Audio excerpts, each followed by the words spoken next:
네, 오늘은 세 번의 새 출발이라는 제목으로 하나님 말씀 전하도록 하겠습니다. 2022년 새해를 맞이해서 성경의 인물들을 통해서 새로운 출발을 주제로 살펴보고 있습니다. 오늘은 특별히 신약에 나오는 베드로의 새 출발에 대해서 살펴보는 시간 갖도록 하겠습니다. 베드로는 이스라엘 변방이라 할 수 있는 북쪽 갈릴리 출신의 어부였습니다. 파도가 칠 정도로 큰 담수호인 갈릴리 호수에서, 너무 크니까 바다라고도 부르죠, 갈릴리 바다에서 어른 팔뚝만한 큰 물고기들을 잡아서 생계를 꾸려가던 젊은 어부였습니다. 그랬던 그에게 첫 번째 새로운 출발이 시작되게 됩니다.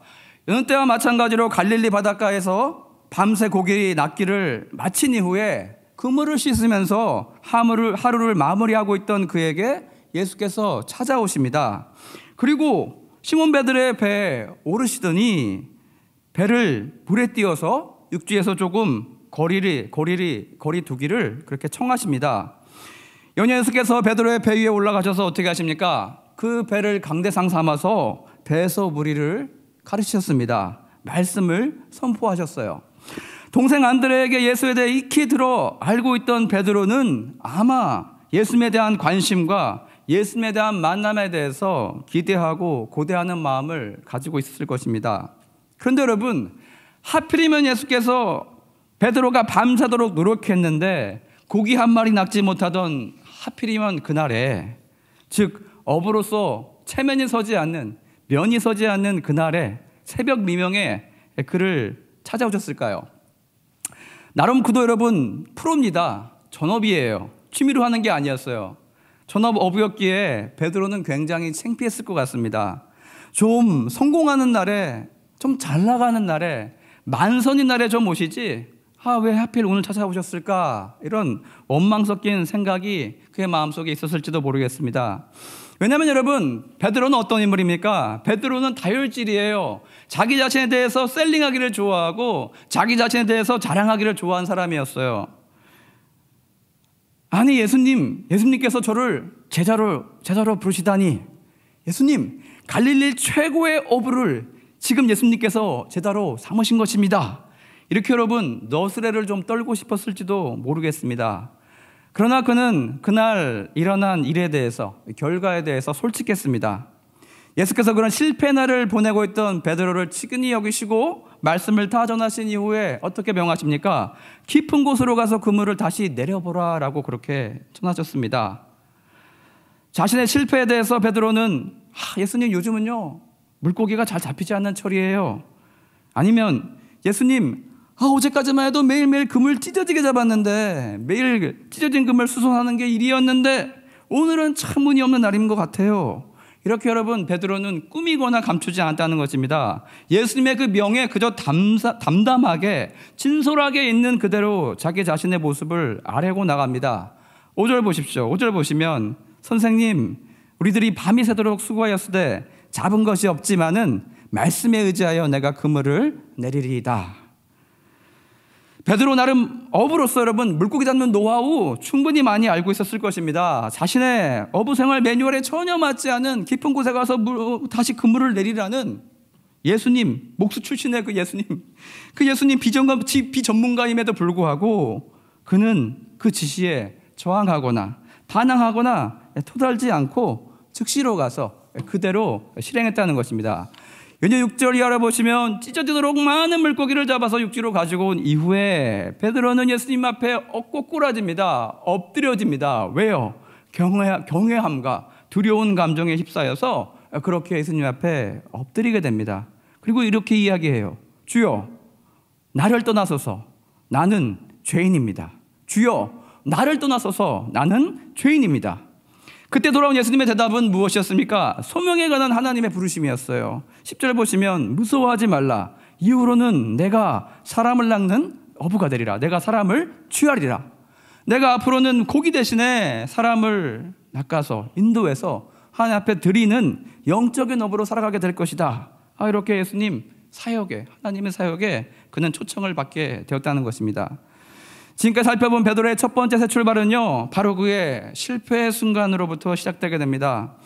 오늘도 동일한 일들이 우리 각자 인생 가운데 펼쳐지고 있습니다. 예수님께서 우리 영혼 가운데 찾아와 주실 때, 우리 인생의 최고의 순간에 최고의 승리를 맛보고 있을 때, 결승선을 1위로 통과하면서 금메달을 목에 거는 포디엄에 섰을 때가 아니라는 것입니다.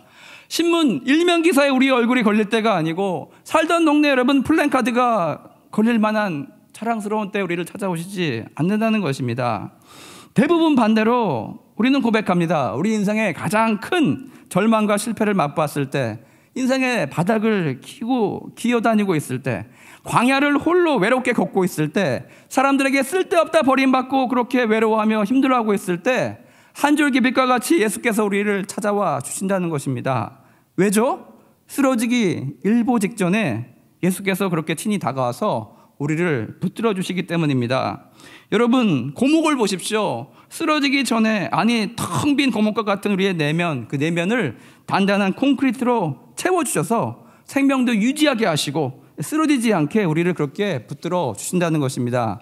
이와 같이 여러분, 광야의 시간 예수께서 우리를 찾아오시는 이유는 우리의 자아가 가장 쪼그라져 있고 가장 작게 움츠러든 바로 그 순간이기 때문입니다. 즉 우리의 마음에 예수께서 살아오셔서 사실 머무실 공간이 가장 드넓게 넓게 펼쳐진 상태에 이르렀을 때, 바로 그 순간에 예수께서 우리의 마음의 문을 찾아와서 두드려 주신다는 것입니다. 이때 여러분, 예수님을 만나는 방법은 무엇이겠습니까? 베드로와 같이 여러분, 부끄럽고 감추고 싶은 자기의 실패, 연약함에 대해서 여러분 있는 그대로 예수님께 아뢰시길 바랍니다.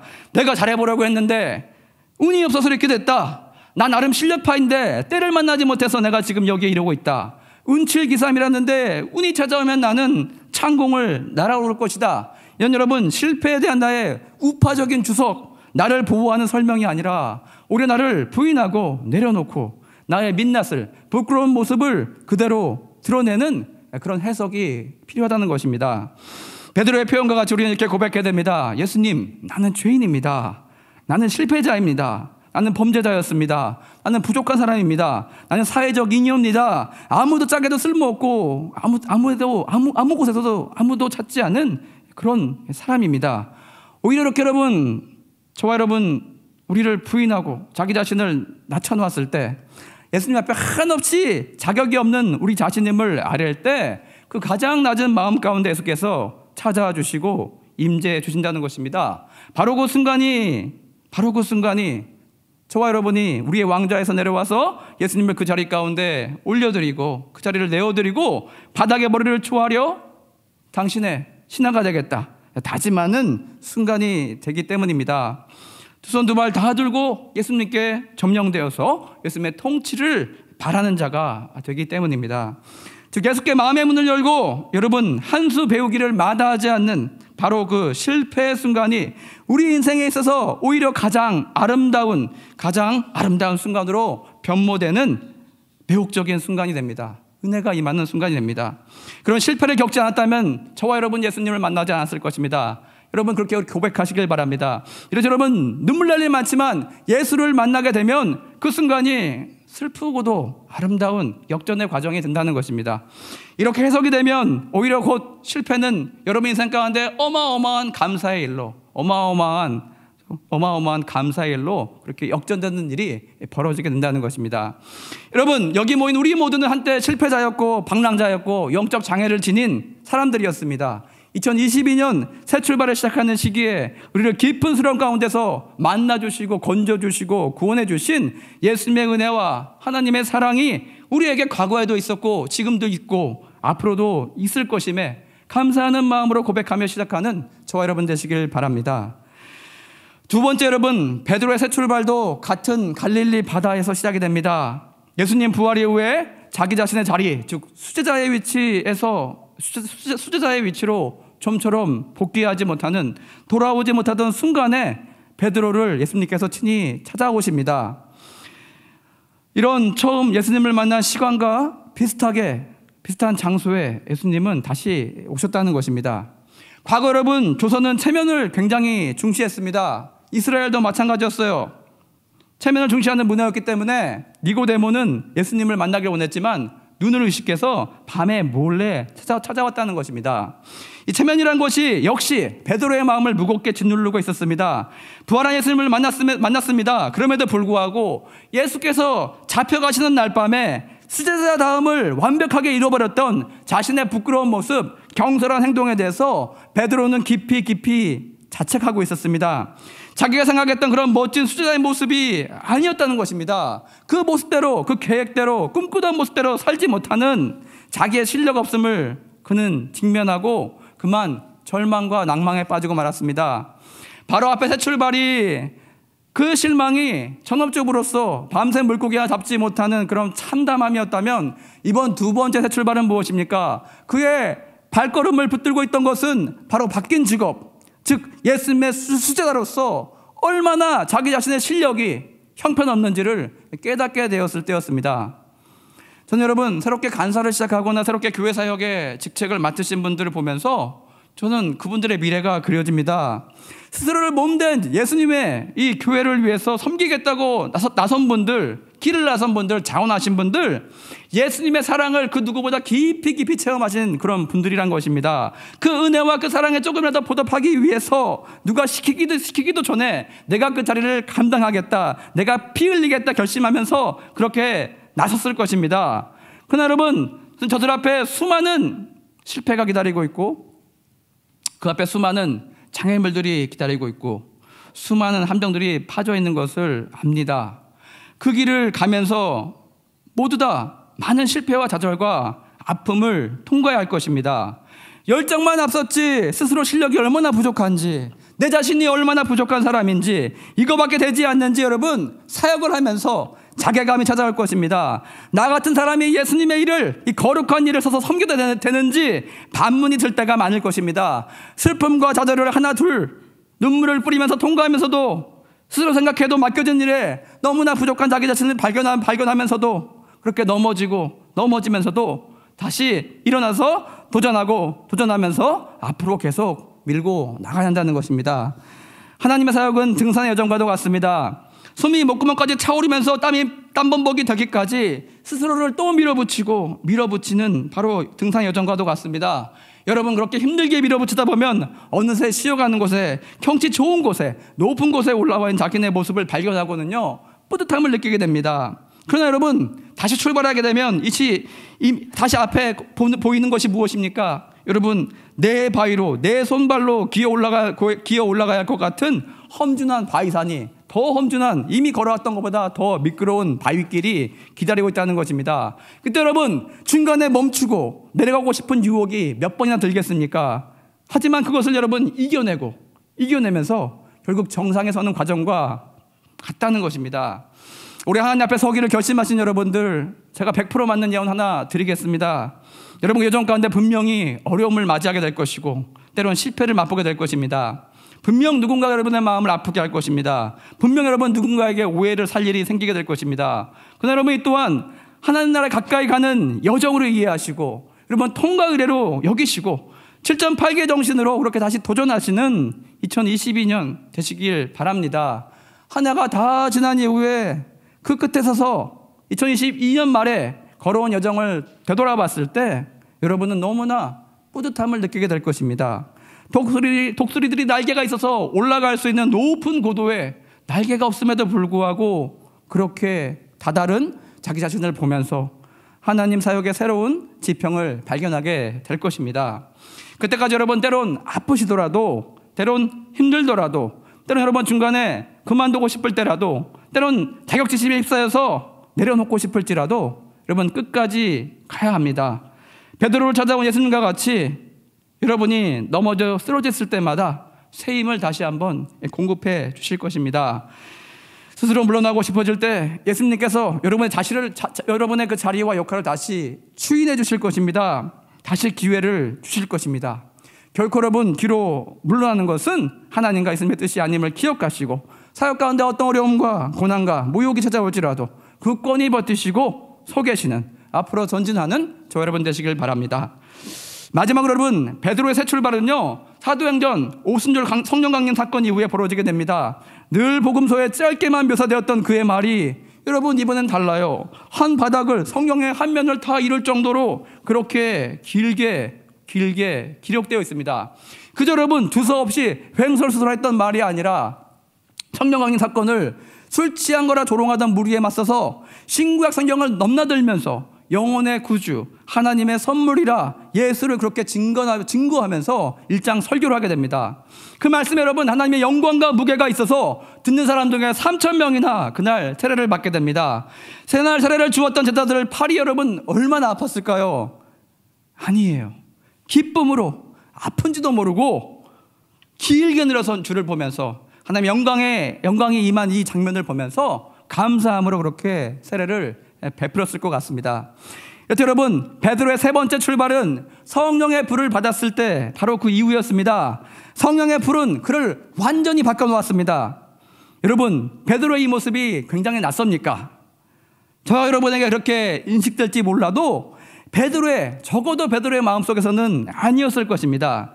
왜냐하면 그 모습은요, 그 마음속에서 오랫동안, 몇 년 동안, 처음부터 예수님께서 그를 부르신 처음부터 그가 그토록 되고 싶었던, 미치도록 꿈꿔왔던 바로 자기 자신의 모습이었을 테니까요.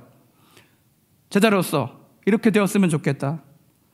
으뜸 제자로서 담대하게 능력의 말씀을 선포하고 어떤 어려움과 두려움이 찾아와도 뒤로 물러서지 않았으면 좋겠다. 그렇게 여러분 원하고 바라고 기도해왔던 자기 자신의 모습이 성령 강림 사건 이후에 분명히 드디어 이루어졌기 때문입니다. 그럼 베드로의 세 번째 출발은 이전의 모습, 베드로 세 번째 출발의 이전의 모습과 그는 완전히 달라졌다는 것입니다. 여러분, 그의 이전의 모습은요, 바다로 비유하면 서해 바다와 같았어요. 물이 빠지면 걸어서 물 있는 곳까지 10분이고 20분이고 걸어가야 닿는, 그렇게 멀리 여러분 물이 빠져버리는 서해 바다와 같았습니다. 여러분, 서해 물이 빠진 뻘이 얼마나 길게 넓게 드러나는지 부동산 사기를 당하신 분이 오전에 물이 빠진 땅을 좋은 땅이라 속아서 계약하고 오후에 가서 보니까 물이 가득 차 있더라 라는 우스갯소리가 있을 정도예요. 여러분, 베드로의 모습이, 성령 받기 전의 모습이 바로 이 바다와 같았습니다. 어려움이 찾아왔을 때 그 가득 차 보이던 믿음, 바다와 같이 충만해 보이던 모든 그 믿음, 자신감 다 사라져버리고 그는 땅과 같이 그의 바닥을 드러냈다는 것입니다. 그의 은혜의 물결이 어디가 있나 찾으려면요, 한참을 걸어가야 보일까 말까 하는 그런 인생을 살았다는 것입니다. 그러나 여러분, 성령께서 오신 이 베드로의 마음이 동해와 같이 깊어졌어요. 물이 빠져도 겨우 몇 미터만 밀려날 뿐이에요. 물이 차도 겨우 몇 미터 앞으로만 올 뿐입니다. 베드로의 마음이 동해와 같이 맑아졌습니다. 저는 여러분, 서해 바다의 부유물과 같이, 뿌연 물과 같이 여러 욕심들이 은혜의 물결 가운데 같이 뒤섞여가지고 둥둥 떠다녔는데, 이제는 여러분 깊은 바다까지 보여질 정도로 그렇게 단단해지고 몇 미터 바다까지 훤히 보일 정도로 그렇게 아름다운 은혜의 물결이 그의 마음 가운데 충만히 채워지게 되었다는 것입니다. 저는 쫄보가 되었어요. 예수님과 같이 투옥이라도 될까 무서워서 예수를 알지 못한다 욕하면서까지 저주했던 베드로가 성전에서 예수를 당당히 증거하다 붙잡혀가지고 사형의 위기 가운데 처하게 되었습니다. 이게 거짓말이 아닌 것이 바로 앞에 사도 야고보가 먼저 끌려가서 칼로 죽임을 당했어요. 그 일이 벌어진 지 얼마 지나지도 않았는데 베드로 여러분 오간에서 태연하게 잠을 자고 있습니다. 그 정도로 여러분 베드로는 어려움 가운데, 시련 가운데 저의 물이 얼마 빠지지 않는 그런 깊이 있는 사람으로 변화되었다는 것입니다. 마음이 걱정과 두려움으로 뿌옇게 그렇게 흐려지지도 않았다는 것입니다. 이렇게 여러분, 성령 받은 베드로의 모습이 저 여러분에게 동일하게 임하게 되길 소망합니다. 현대전이 아무리 장비와 화력이 중요하다 하도 여러분 그것을 운용하는 병사의 수준에 달려 있습니다. 여러분, 최고의 군사의 조건이 무엇이겠습니까? 성령 받은 베드로와 같이 하늘의 지혜가 넘쳐난 사람입니다. 담대한 용기 백배한 군인들, 바로 그런 모습이 아니겠습니까? 올해 맡겨진 영적인 사역 가운데 여러분 수많은 크고 작은 전투가 여러분 삶 가운데 일어나게 될 것입니다. 이 전투의 승리는 우리 개개인의 능력이 아니라 성령의 풀에 있음을 여러분 기억하시길 바랍니다. 베드로가 자기를 믿고 날뛰었을 때 그는 되는 일이 하나도 없었습니다. 굴욕의 연속이었습니다. 그래서 여러분, 성령 받은 베드로, 하나님과 연결되니, 하나님의 능력을 받으니 승리와 영광과 번영이 그 사역 가운데 찾아왔다는 것입니다. 오늘의 말씀 정리하겠습니다. 오늘은 베드로의 세 가지 새 출발에 대해서 알아봤습니다. 첫 번째, 예수님의 부르심의 순간. 둘째, 예수님의 재신임의 순간. 셋째, 성령 받은 순간이 바로 베드로의 세 번의 새 출발의 순간이었습니다. 여러분, 이 세 번의 과정은요, 우리의 인생 모두가 겪는, 우리 신앙인이 모두가 겪는 그런 여정이라고 할 수가 있겠습니다. 여러분은 지금 어디쯤 서 계십니까? 이 모든 여정 가운데 우리를 부르시고 언제나 우리를 다시 믿어주시고 우리 예수의 영으로 채워주시며 도와주시는 하나님의 손길이 2022년 한 해 가운데 충만히 부어지길 주님의 이름으로 축원드립니다. 아멘. 다 같이 내 안의 한계를 넘어 찬양하고 기도 나가겠습니다.